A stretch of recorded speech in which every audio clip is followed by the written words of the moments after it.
Hello dear student, आज एक और इम्पॉर्टेंट सेशन में आप सभी का स्वागत है। तो स्टूडेंट, आज के सेशन में हम बात करने वाले हैं साइंस में मॉक टेस्ट 4 के बारे में। जितने भी क्वेश्चन है वो फिजिक्स के हैं। चलिए फिर शुरू करते हैं वीडियो को और देख लेते हैं पहला क्वेश्चन कौन सा है। तो पहला क्वेश्चन है, सारिका ने आसुत जल की एक बोतल लिया और पता लगाने की कोशिश की कि वह विद्युत का सुचालक है या नहीं, उसे क्या प्राप्त होने की संभावना है। देखिए, जो सारिका है वो क्या ले रही है, आसुत जल ले रही है। अब ये विद्युत का चालक है कि नहीं ये पता लगाना है। तो पहला हमारा ऑप्शन है यह विद्युत का सुचालक है, दूसरा है यह विद्युत रोधी है, तीसरा है यह विद्युत का कमजोर चालक है और चौथा है कि उपयुक्त में से कोई नहीं। तो देखिए, जो ऑप्शन नंबर जो हमारा सी है वो सही हो जाएगा। ये क्या है, विद्युत का कमजोर चालक है। जो आसुत जल होता है उसमें कोई भी आयन नहीं होते हैं, मतलब पॉजिटिव और निगेटिव जो होते हैं वो आयन नहीं होते हैं, इसलिए जो विद्युत का क्या कमजोर चालक है। तो देखिए, जो विद्युत का चालन होता है उसको चालन होने के लिए क्या कंडीशन है कि जो भी चीज़ हम ले रहे हैं उसमें आयन उपस्थित हो। आयन कितने प्रकार के होते हैं, 2 प्रकार के होते हैं, एक होता है पॉजिटिव और एक होता है निगेटिव। अगर किसी भी विलयन में पॉजिटिव और निगेटिव आयन है तो इसका मतलब वह विद्युत का चालन करेगा। लेकिन आसुत जल में ऐसा कोई भी नहीं होता है, कोई भी चार्ज नहीं होता है, इसलिए यह विद्युत का कमजोर चालक है। ऑप्शन नंबर सी जो है वो सही हो जाएगा। आगे देख लेते हैं क्वेश्चन नंबर 2। क्वेश्चन नंबर 2 हमारा है, निम्नलिखित में से कौन सा कथन सत्य नहीं है। यहाँ नहीं पूछा गया है। देखिए, क्वेश्चन 2018 में पूछा गया है। पढ़ लेते हैं। पहला हमारा है कि किसी विद्युत परिपथ में सुरक्षित प्रवाहित होने के लिए विद्युत धारा की न्यूनतम सीमा। देखिए, ये क्या स्पेशली पूछ रहा है, ये फ्यूज के बारे में पूछ रहा है।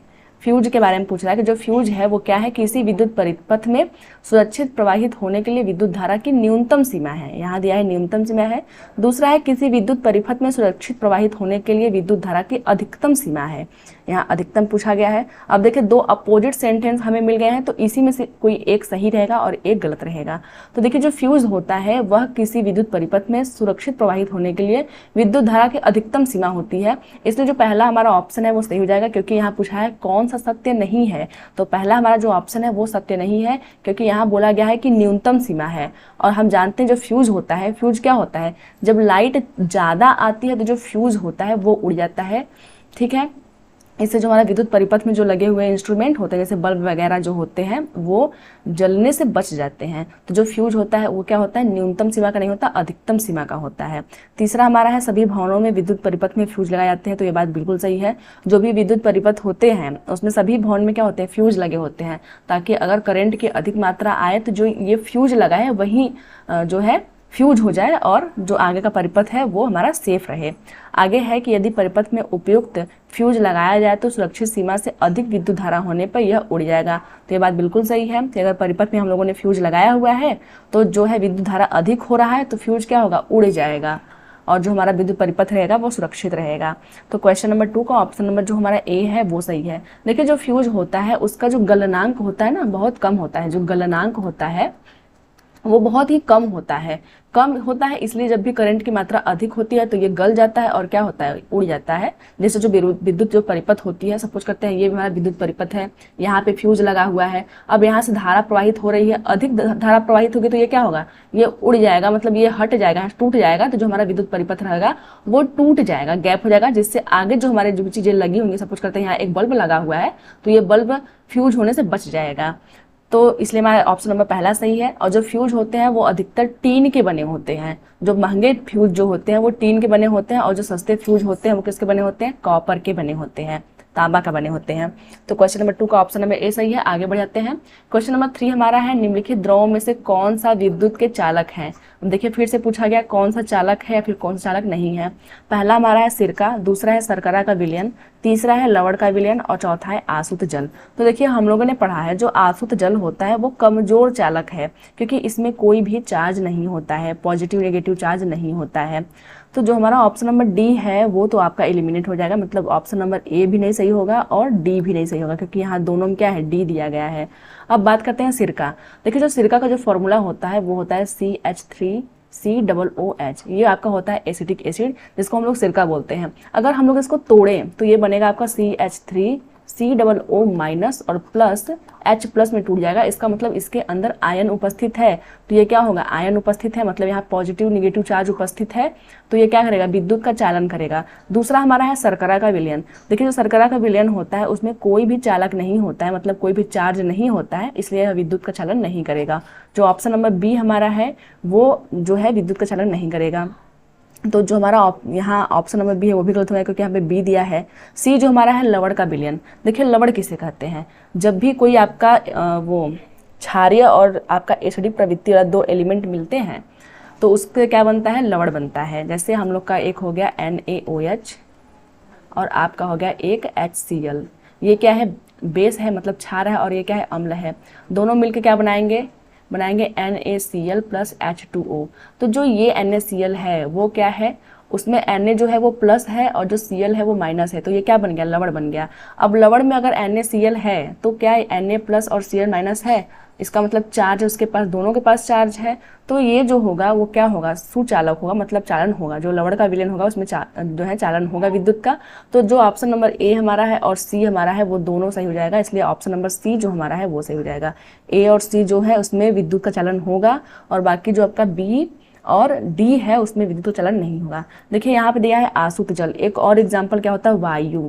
जो वायु होता है वो भी क्या है, विद्युत का चलन नहीं करता है। हम लोग इसको भी याद रखेंगे, क्योंकि ऑप्शन में आपके वायु भी देता है, तो हम लोग याद रखेंगे जो वायु होता है वो विद्युत का चलन नहीं करता है। आगे बढ़ जाते हैं क्वेश्चन नंबर 4 की तरफ। क्वेश्चन नंबर 4 हमारा है चुंबक के विषय में नीचे दिया गया कौन सा कथन सत्य नहीं है। यहाँ भी पूछा है नहीं है, और देखिए ये 16 में पूछा गया है क्वेश्चन। तो पहला है कि आकर्षण चुंबकत्व का एक निश्चित परीक्षण है। तो ये बात बिल्कुल सही है। देखिए जब भी चुंबक रहेगा, सपोज करते हैं अगर चुंबक है, तो अगर कोई भी चीज़ जो लोहा या फिर लोहे से, जैसे मान लीजिए कोई कोबाल्ट से बना हुआ चीज़ है या निकिल से बना हुआ चीज़ है, तो क्या होगा, ये जो चुंबक होगा उसको अपनी तरफ आकर्षित करेगा। तो जो आकर्षण होता है वो चुंबक का एक मेन कैरेक्टर होता है, तो मतलब ऑप्शन नंबर ए हमारा सही हो जाएगा। दूसरा हमारा है चुंबकीय क्षेत्र में चुंबकीय क्षेत्र रेखाएं चुंबक के उत्तरी ध्रुव से प्रारंभ होकर दक्षिणी ध्रुव में विलीन हो जाती है। तो देखिए ये विलीन नहीं होती है। ये जो चुंबक हमारा होता है इसमें क्या होता है, इधर से शुरू होती है और फिर यहाँ तक जाती है, फिर ये क्या होती है, अंदर से निकलती है और फिर वही क्रिया चलती रहती है इस प्रकार से। तो ये विलीन नहीं होती, इसलिए जो हमारा ऑप्शन नंबर जो बी है वहीं से जाएगा, क्योंकि यहाँ पूछा गया है कौन सा सही नहीं है। तो जो ऑप्शन नंबर बी है वही सही नहीं है, मतलब ये सही है। तीसरा है चुंबकों को सजातीय ध्रुव एक दूसरे को प्रतिकर्षित करते हैं। तो ये बात बिल्कुल सही है। जो चुंबक होता है उसमें एक पॉजिटिव होता है, एक निगेटिव जो होता है पोल होता है। तो अगर पॉजिटिव के सामने हम लोग पॉजिटिव रखते हैं तो वो क्या करेगा, प्रतिकर्षित करेगा। तो चौथा हमारा है क्षण चुंबक के सिरों पर चुंबकीय क्षेत्र अधिक प्रबल होता है। तो देखिए जो क्षण चुंबक होता है वो ये होता है, ये जो चुंबक है वो क्या है, क्षण चुंबक है। तो जो इसका सिरा है, ये जो पोर्शन है, ये दोनों जो किनारा इसका है, यहाँ जो होता है चुंबकीय क्षेत्र सबसे अधिक होता है, सबसे प्रबल होता है, और मिडिल में क्या होता है, सबसे कम होता है। हम लोग इस चीज़ को याद रखेंगे कि जो किनारे जो पोल होते हैं, जो ध्रुव है उसके होते हैं, वहाँ जो चुंबकीय क्षेत्र होता है वो अधिक होता है, और बीच में जो चुंबकीय क्षेत्र है वो कम होता है। देखिए अगर हम लोगों को ये पता करना है कि कहाँ पे चुंबकीय क्षेत्र अधिक होगा और कहाँ पे कम होगा, तो हम लोग क्या करेंगे, एक चुंबक लेंगे और क्या करेंगे, उसको लोहे के छीलन में डाल देंगे। लोहे के जो छोटे छोटे टुकड़े होते हैं, लोहे के छीलन जो होते हैं उसके अंदर डाल देंगे। अब जो लोहे होंगे ना वो अधिकतर यही दोनों किनारों पे चिपक जाएंगे, दोनों किनारों पे क्या करेंगे, चिपक जाएंगे। तो इससे पता चलता है कि जो चुंबकीय जो क्षेत्र होता है वो अधिक प्रबल कहाँ होता है, पोल पे, दोनों किनारों पे होता है। तो क्वेश्चन नंबर 4 का ऑप्शन नंबर जो बी है वो सही हो जाएगा। आगे देख लेते हैं क्वेश्चन नंबर 5। एक विद्युत परिपथ इस प्रकार लगाया गया है कि बैटरी V का धनात्मक टर्मिनल एक बल्ब B से जुड़ा है और जो बल्ब B से जुड़े प्रतिरोधक R से जुड़ा है। अंततः यहाँ B2 रहेगा, B2, और यहाँ भी आपका क्या होगा, B2 होगा। अंततः B2 बैटरी के धनात्मक टर्मिनल से जुड़ा हुआ है, दोनों बल्ब दीप्तिमान है। अगर R का मान बढ़ा दिया जाए तो क्या होगा। तो देखिए पहले हम लोग एक फिगर बना लेते हैं। यहाँ क्या कहा गया है कि एक बैटरी है जिसका नाम क्या है, V है। तो सबसे पहले हम लोग एक बैटरी बनाते हैं जिसका नाम क्या है, V है। ये हमारा हो गया बैटरी। फिर क्या कहा रहा है, धनात्मक टर्मिनल। सपोज करते हैं जो बैटरी है इधर धनात्मक है और इधर ऋणात्मक है, तो धनात्मक टर्मिनल से कौन जुड़ा है, B1 जुड़ा है। ये क्या है, B1 है, B1 आपका जुड़ा हुआ है। तो धनात्मक टर्मिनल से हम लोग B1 जोड़ देते हैं, तो यहाँ क्या है, B1 है, B1 जुड़ गया। फिर कह रहा है कि बल्ब B2 से जुड़े R प्रतिरोधक से जुड़ा है। जो B1 है वो क्या है, प्रतिरोधक R से जुड़ा है, और R जो कि किससे जुड़ा है, B2 से जुड़ा है। इसको हम लोग याद रखेंगे। और बोल रहा है अंततः जो B2 बैटरी है, बैटरी के ऋणात्मक टर्मिनल से जुड़ा है। मतलब जो ये B2 है वो कहाँ जुड़ा है, ऋणात्मक टर्मिनल से जुड़ा हुआ है। तो ये बन गया हमारा परिपथ। तो बोल रहा है कि दोनों बल्ब दीप्तिमान है। ये जो दोनों बल्ब हैं B1 और B2 जो बल्ब है वो क्या है, दोनों दीप्तिमान है, मतलब जल रहे हैं। फिर कह रहा है अगर R का मान बढ़ा दिया जाए, ये जो R है इसको हम लोग बोलते हैं प्रतिरोधकता, प्रतिरोधकता। अगर इसको बढ़ा दिया जाए तो क्या होगा। देखिए जो प्रतिरोधकता होता है उसका मतलब क्या होता है कि परिपथ में प्रतिरोध देना। किसको प्रतिरोध ना, धारा को रोकना। मतलब प्रतिरोध मतलब ये होता है कि धारा को वो रोक रहा है। तो पहला हमारा ऑप्शन है B2 की दीप्ति कम हो जाएगी और B1 की दीप्ति में कोई परिवर्तन नहीं आएगा। तो देखिए अगर हम लोग यहाँ से करंट को प्रवाहित करते हैं, सपोज करते हैं जो हमारा करंट है वो यहाँ से जा रहा है, इधर इस प्रकार से जा रहा है, तो जो B1 है उसमें तो कोई भी प्रभाव नहीं पड़ेगा क्योंकि B1 यहाँ पे है और प्रतिरोधकता कहाँ है, उसके आगे है। तो B1 तो जस का तस बना रहेगा, मतलब दीप्तिमान ही रहेगा। अब अगर R का मान बढ़ाते हैं तो करंट यहाँ पे जाएगी, मतलब हम लोग प्रतिरोध बढ़ा रहे हैं। R मत बढ़ा रहे हैं, इसका मतलब क्या होता है, प्रतिरोध हम लोग बढ़ा रहे हैं। प्रतिरोध मतलब वो करंट को रोकेगा, तो रोकेगा तो जो B2 हमारा रहेगा वो क्या होगा, उसमें जो है परिवर्तन हो जाएगा, इसकी जो दीप्ति है वो कम हो जाएगी या कम जलेगा। तो जो पहला हमारा स्टेटमेंट है वो ही सही हो गया। जो B2 है उसकी दीप्ति कम हो जाएगी क्योंकि यहाँ पे क्या है, प्रतिरोधकता लगा हुआ है। और जो B1 है, B1 की दीप्ति में कोई भी परिवर्तन नहीं आएगा। तो जो हमारा क्वेश्चन नंबर 5 है उसका ऑप्शन नंबर ए सही हो गया। आगे बढ़ जाते हैं क्वेश्चन नंबर 6। अंजलि कक्षा 7 की विद्यार्थियों को विद्युत चुंबक के निर्माण करते समय निम्नलिखित चरणों का सही क्रम में नहीं है का निष्पादन करने के लिए कहती है। अंजलि क्या है, विद्युत चुंबक का निर्माण करना चाहती है और वो बच्चों को 4 स्टेटमेंट देती है, 4 ऑप्शन देती है जो कि सही क्रम में नहीं है। तो बच्चे क्या करेंगे, उसको सही क्रम में करना है। यहाँ क्या है, सही क्रम में करना है। तो बोला क्या जा रहा है, पहले हम लोग उसको देख लेते हैं। जो स्टेटमेंट नंबर पहला हमारा है, कील के किनारे के पास कुछ पिन रखिए। दूसरा हमारा है, विद्युत प्रवाहित कीजिए और देखिए क्या होता है। तीसरा हमारा है, लोहे की कील के आसपास तांबे के तार को मजबूती से लपेटिए। और चौथा है, तार के सिरों को सेल के टर्मिनल से जोड़िए। तो देखिए सबसे पहले हम लोग एक चीज़ देखते हैं कि इसमें से जो ऑप्शन नंबर 2 हमारा है, विद्युत प्रवाहित कीजिए और देखिए क्या होता है, तो किसी परिपथ में बिना बनाए हम लोग विद्युत प्रवाहित तो कर नहीं सकते हैं, पहले में बनाना पड़ेगा। इसका मतलब जो आपका स्टेटमेंट नंबर जो 2 हमारा है वो क्या आएगा, सबसे लास्ट में आएगा, क्योंकि सबसे लास्ट में ही जो है विद्युत प्रवाहित करने वाली प्रोसेस होगी। तो हम लोग देख लेते हैं जो हमारा ऑप्शन नंबर बी है और डी है उसमें दोनों में क्या है, लास्ट में 2 है। तो इसका मतलब ए और सी तो हमारा ऐसे ही निकल जाता है। अब हम देखते हैं क्या पहले 3 आएगा या फिर पहले 4 आएगा, तो इसको हम लोग को देखना है। तो पहले 3 देख लेते हैं। लोहे की कील के आसपास तांबे के तार को मजबूती से लपेटिए और दूसरा है, तारों के सिरों को सेल के टर्मिनल से जोड़िए। तो पहले क्या करना है, हमें एक लोहे की कील लेना है, ये हमारा हो गया लोहे का कील, और हमें क्या करना है, तांबे के तार को लपेटना है। तांबे के तार को हम लोग मजबूती से लपेट देते हैं ऐसे, इस प्रकार से। और फिर क्या बोल रहा है, जो तीसरा हमारा स्टेटमेंट है वो पहले आएगा। फिर कहा, तार के सिरों को सेल के टर्मिनल से जोड़िए। अब जो ये सिरा है तार का, उसको क्या करना है, सेल के टर्मिनल से जोड़ना है हमें। सपोज करते हैं ये हमारा सेल है, सपोज करते हैं हमारा सेल है, तो जोड़ दिए हम लोगों ने। फिर हमें क्या करना है, कील के किनारे के पास कुछ पिन रखिए। हमें क्या करना है, जो कील हमारा है, ये जो हमारा कील है उसके किनारे हमें कुछ पिन रखना है। सपोज करते हैं ये पिन हमने रख दिया है। फिर लास्ट में क्या है, विद्युत धारा प्रवाहित करना है। तो हमें क्या करना है, इसमें हम लोग विद्युत धारा प्रवाहित कर देंगे। तो फिर देखना है क्या चुंबकीय गुण दिखा रहा है कि नहीं। तो इस प्रकार से जो हमारा स्टेटमेंट नंबर 3 है वो पहले आएगा। लोहे की कील हम लोगों ने लिया, उसके आसपास तांबे को लपेटा, फिर क्या किया, तारों को सेल के टर्मिनल से जोड़ा। तो पहले हमारा 3 आएगा, उसके बाद 4 आएगा, फिर 1 आएगा, फिर 2 आएगा। जो ऑप्शन नंबर बी हमारा है वो सही हो जाएगा। आगे बढ़ाते हैं क्वेश्चन नंबर 7 की तरफ। क्वेश्चन नंबर 7 हमारा है, किसी चुंबक को लोह, रेतन तथा सल्फर पाउडर के मिश्रण में फिराया गया।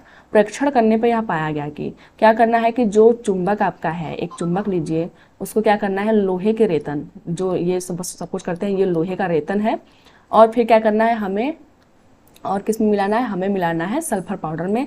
सपोज करते हैं ये सल्फर पाउडर है। तो फिर हम लोगों ने परीक्षण किया, क्या परीक्षण किया है, केवल लौह रेतन ही समान रूप से चुंबक के दोनों सिरों की ओर आकर्षित होती है। दूसरा है, लौह रेतन दोनों ध्रुवों से आकर्षित होती है तथा सल्फर चुंबक के बीच में चिपक जाता है। तीसरा कह रहा है, लौह रेतन चुंबक के उत्तर ध्रुव तथा सल्फर जो होता है दक्षिण ध्रुव की ओर आकर्षित होता है। चौथा है, लौह रेतन चुंबक के दक्षिण ध्रुव तथा सल्फर जो होता है उत्तर ध्रुव की तरफ आकर्षित होता है। तो देखिए जो आपका चुंबक है वो क्या करता है, जो आपका लोहे या फिर लोहे से जो बने हुए पदार्थ होते हैं, जो लोहे का गुण रखते हैं, उनको आकर्षित करता है। तो जो सल्फर पाउडर है, सल्फर पाउडर में कोई भी लोहे का गुण नहीं है, इसलिए जो लौह रेतन है सिर्फ वही चुंबक पे चिपकेगा। तो जो क्वेश्चन नंबर हमारा 7 है उसका जो ऑप्शन नंबर ए है वो सही हो जाएगा। केवल लौह रेतन ही समान रूप से चुंबक के दोनों ध्रुवों की ओर आकर्षित होगा, इसमें सल्फर पाउडर का कोई भी रोल नहीं है। तो क्वेश्चन नंबर 7 का ऑप्शन नंबर ए जो है वो सही हो जाएगा। आगे देख लेते हैं क्वेश्चन नंबर 8।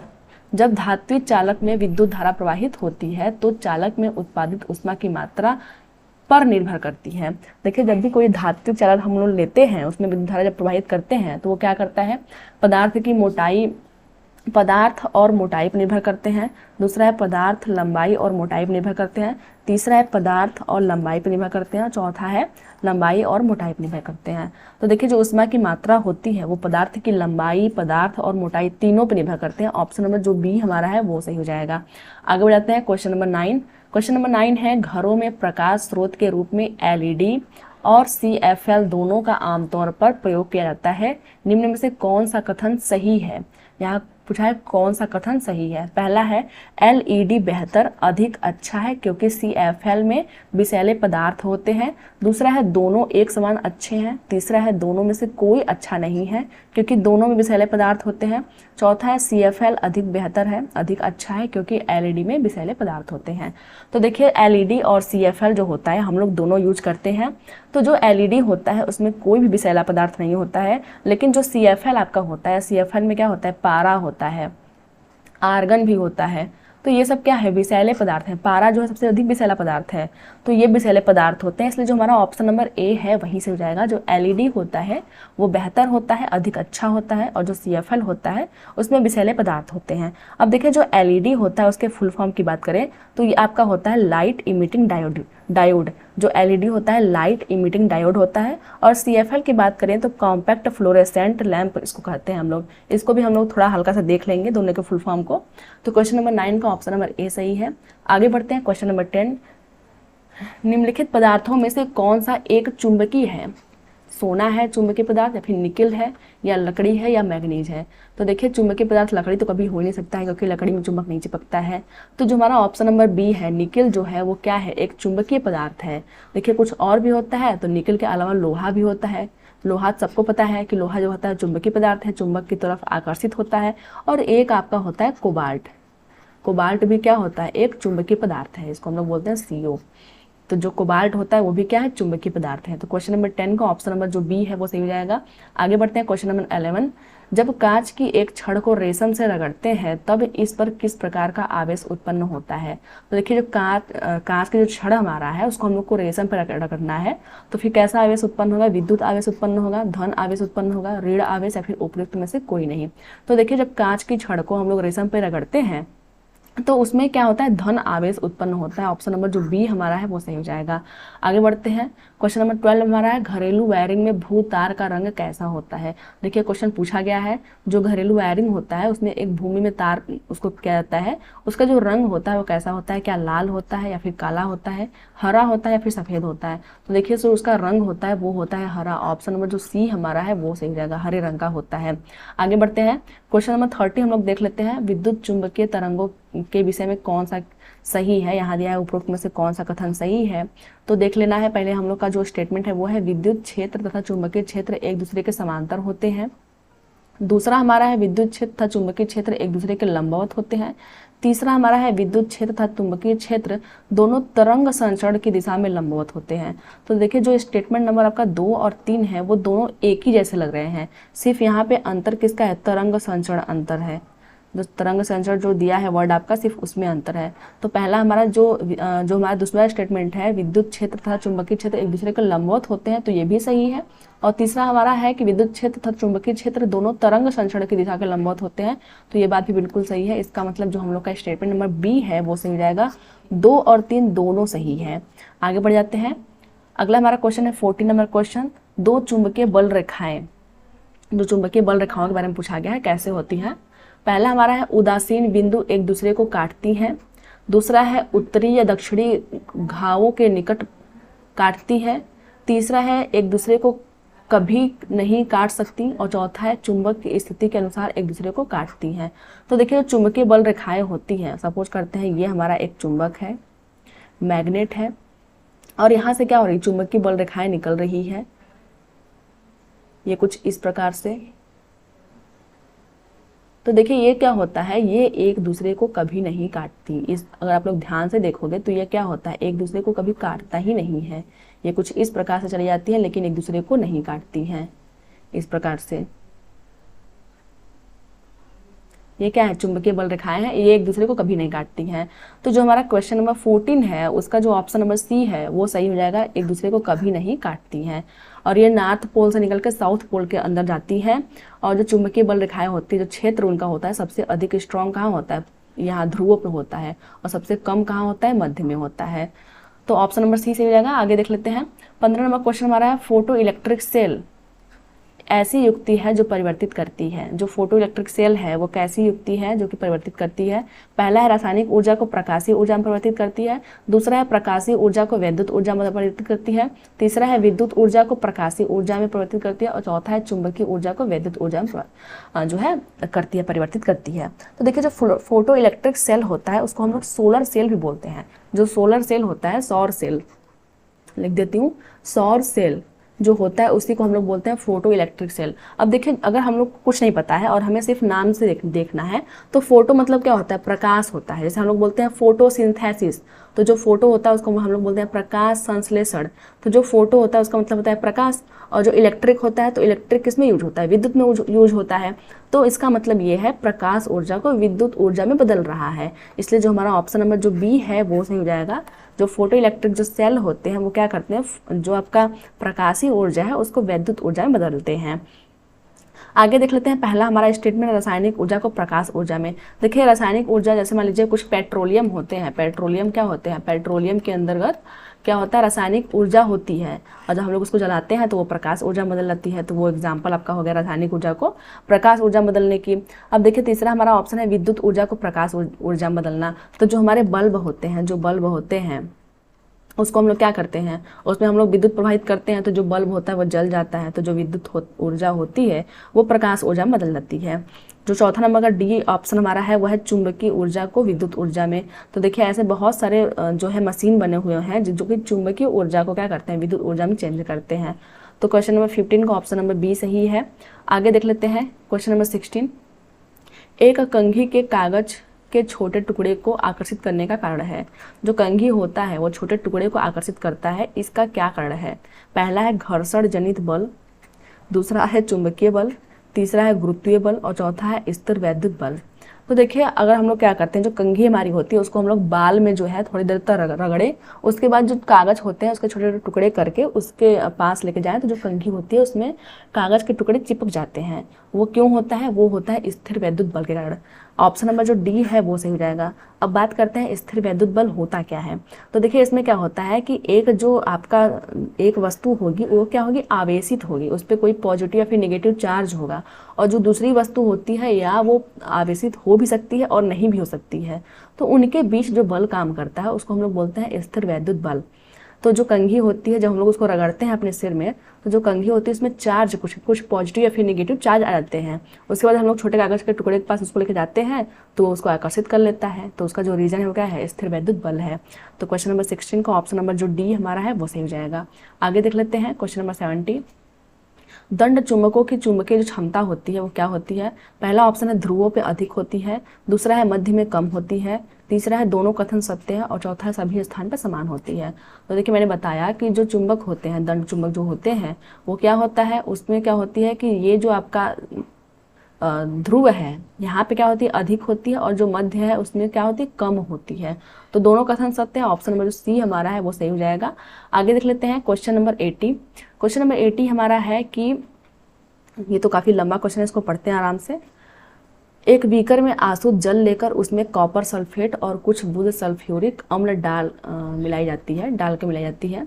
तो हमें क्या करना है, आसुत जल लेना है, आसुत जल, और उसमें हमें क्या ऐड करना है, कॉपर सल्फेट CuSO4 ऐड करना है, और फिर क्या करना है, सल्फ्यूरिक अम्ल H2SO4 ऐड करना है। फिर क्या है, उसके पश्चात कॉपर या फिर तांबे को 2 प्लेटों को रेगमाल से साफ करके विलयन में डाल दिया जाता है और प्लेटों को बैटरी से जोड़ दिया जाता है। विद्युत धारा प्रवाहित करने पर विलयन कॉपर, तांबा और सल्फेट में विभाजित हो जाता है। कॉपर बैटरी के माइनस टर्मिनल से जाके जुड़े इलेक्ट्रोड पर निक्षेपित हो जाता है और कॉपर की कमी को पूरा करने के लिए दूसरे इलेक्ट्रोड से कॉपर विलयन में आ जाता है। इस प्रक्रिया, यह जो प्रक्रिया होती है दर्शाती है। तो देखिए जो प्रक्रिया है मोस्टली हम लोग इसको बोल सकते हैं विद्युत लेपन की जो प्रक्रिया है। ऑप्शन नंबर जो बी हमारा है वो सही जाएगा। जो विद्युत लेपन की प्रक्रिया होती है उसी में क्या होता है, उसी में हम लोग आसुत जल लेते हैं और कॉपर सल्फेट और H2SO4 का विलयन लेते हैं। हमें सिर्फ इतना ही याद रखना है कि हम लोग क्या करते हैं, आसुत जल लेते हैं, कॉपर सल्फेट लेते हैं और H2SO4 का विलयन लेते हैं। ये जो प्रक्रिया है उसको हम लोग क्या कहते हैं, विद्युत लेपन कहते हैं। दूसरा हमारा स्टेटमेंट है वल्कनीकरण। तो जो वल्कनीकरण होता है उसमें सल्फर का यूज होता है। जो सल्फर का यूज होता है उससे हम लोग क्या बनाते हैं, रबर बनाते हैं। रबर के एक्सट्रक्शन में जो होता है सल्फर का यूज होता है, उसको हम लोग बोलते हैं वल्कनीकरण, मतलब वल्कनाइजेशन। तीसरा है हाइड्रोजनीकरण। तो हाइड्रोजनीकरण क्या होता है, जो आपका तेल होता है उसको घी में बदलने की प्रक्रिया। तेल को घी में बदलने की जो क्रिया होती है उसको हम लोग बोलते हैं हाइड्रोजनीकरण। इसमें क्या होता है, निकिल का यूज होता है, Ni निकिल का भी यूज होता है। तो क्वेश्चन नंबर 18 का ऑप्शन नंबर जो ए है वो सही हो जाएगा। क्वेश्चन नंबर 19 है चुंबक का चुंबकत्व नष्ट हो सकता है। जो चुंबक होता है उसका चुंबकत्व नष्ट हो सकता है, कौन कौन से कंडीशन है। पहला है गर्म करने पर, दूसरा है ऊंचाई से फेंकने पर, तीसरा है किसी वस्तु द्वारा पीटने पर और चौथा है उपरोक्त सभी के द्वारा। तो देखिए जो चुंबक होता है अगर हम लोग उसको गर्म करते हैं तो भी उसका जो चुंबकत्व का नेचर है वो भी खत्म हो सकता है, ऊंचाई से फेंकेंगे तब भी, और किसी वस्तु द्वारा पीटेंगे तब भी जो उसका चुंबकत्व है वो नष्ट हो जाएगा। तो ऑप्शन नंबर जो डी हमारा है वो सही हो जाएगा। आगे बढ़ते हैं क्वेश्चन नंबर 20। स्वतंत्र लटका हुआ चुंबक सदैव एक निश्चित दिशा में विरामावस्था में आ जाता है, यह दिशा होती है। तो देखिए जो चुंबक होता है, ये तो क्वेश्चन काफी सिंपल है कि अगर हम लोग कोई चुंबक लेते हैं उसको स्वतंत्र अवस्था में लटकाते हैं। सपोज करते हैं हम लोगों ने क्या किया, उसको स्वतंत्र अवस्था में किसी चीज से बांध के लटका दिया, तो ये जो है वो किस दिशा में ठहरेगा, ये दशा कौन सी है। क्या यह उत्तर दक्षिण दिशा में ठहरता है, उत्तर पूर्व दिशा में, पूर्व पश्चिम दिशा में, या फिर पश्चिम दक्षिण दिशा में। तो हम सभी जानते हैं जो चुंबक होता है उसको अगर हम लोग स्वतंत्र अवस्था में रख दें तो वो क्या होता है, उत्तर दक्षिण दिशा में ठहरता है। इसलिए जो ऑप्शन नंबर ए हमारा है वो सही हो जाएगा। देखिए इसका यूज कहाँ होता है, कंपास जो सुई हमारी होती है जिसको हम लोग बोलते हैं दिक्सूचक, दिशाओं का जो ज्ञान देने वाला होता है, उसमें भी चुंबक के इसी गुण का यूज होता है, क्योंकि वो हमेशा उत्तर और दक्षिण दिशा का जो है इंडिकेशन करता है। अब हम लोग सपोज करते हैं समुद्र, बीच समुद्र में अगर हम लोग हैं तो वहां तो पता नहीं चल पाएगा ना कि कौन सा दिशा किधर है, तो हम लोग क्या करते हैं, कंपास सुई का यूज करते हैं। और जो कंपास सुई होती है उसमें जो होता है चुंबक लगा होता है, और चुंबक क्या होता है, हमेशा उत्तर और दक्षिण दिशा में ठहरता है। इससे हमें पता चल जाता है कि जो दिशा उत्तर कौन सी है, कौन सी दक्षिण है, कौन सा पूर्व और फिर कौन सी पश्चिम दिशा है। तो क्वेश्चन नंबर 20 का ऑप्शन नंबर ए सही है। तो फ्रेंड्स ये तो थी आज की वीडियो। आई होप कि आज की वीडियो को समझ में आई होगी, कुछ सीखने को मिला होगा। अगर आपको वीडियो पसंद आया हो तो वीडियो को लाइक कीजिए। चलिए फिर मिलते हैं किसी वीडियो में, तब तक के लिए धन्यवाद।